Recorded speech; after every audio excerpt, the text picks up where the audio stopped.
সন্তানরা মাদের সাথে দাসীর মতো আচরণ করবে, কাজের লোকের মতো আচরণ করবে, রেসপেক্ট করতে ভুলে যাবে, কিয়ামতের আলামত। তাকারাবাজ জামান, সময়ের বরকত চলে যাবে, সপ্তাহ দিনের মতো চলে যাবে, মাস সপ্তাহের মতো চলে যাবে, দিন কয়েক ঘন্টার মতো চলে যাবে। এক সাহাবী জিজ্ঞাসা করেছেন নবী সাল্লাল্লাহু আলাইহি ওয়াসাল্লামকে, হে আল্লাহর রাসূল, কিয়ামত কবে?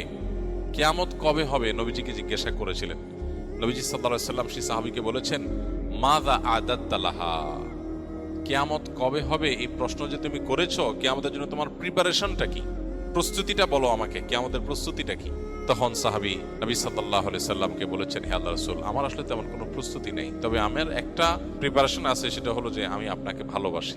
নবী সাল্লাল্লাহু আলাইহি সাল্লাম বলেছেন, আল মারউ মা মান আহাব ইন্নাকা মা মান আহবাবত, তুমি যাকে ভালোবাসো তার সঙ্গে তোমার কিয়ামত হবে, তার সঙ্গে তুমি থাকবে। এই জন্য কিয়ামতের সময়ক্ষণ ঠিক কবে হবে এটা অনুসন্ধানের চাইতে গুরুত্বপূর্ণ হলো, বা এটা অনুসন্ধান করে আসলে ঠিক এক্সাক্ট সময় আমরা বের করতে কেউ কোনোদিন পারবোই না। আলামতগুলো প্রকাশিত হচ্ছে একের পর এক, সময় ঘনিয়ে আসছে, যে কোনো মুহূর্তে মৃত্যুর মাধ্যমে আমার ব্যক্তিগত কিয়ামত শুরু হবে, আমার নিজের কিয়ামত শুরু হয়ে যাবে। ইদা মাতাল ইনসান ফাকাদ কামাত কিয়ামাতুহু, মানুষ মারা গেলে ওইটা একজনের কিয়ামত। আর সামগ্রিক যে কিয়ামত গোটা সৃষ্টি জগতের, সেটাও অতি সন্নিকটে। আমাদের দরকার হলো প্রস্তুতি গ্রহণ করা। আল্লাহ আমাদেরকে যথাযথভাবে প্রস্তুতি গ্রহণ করবার তৌফিক দান করুন।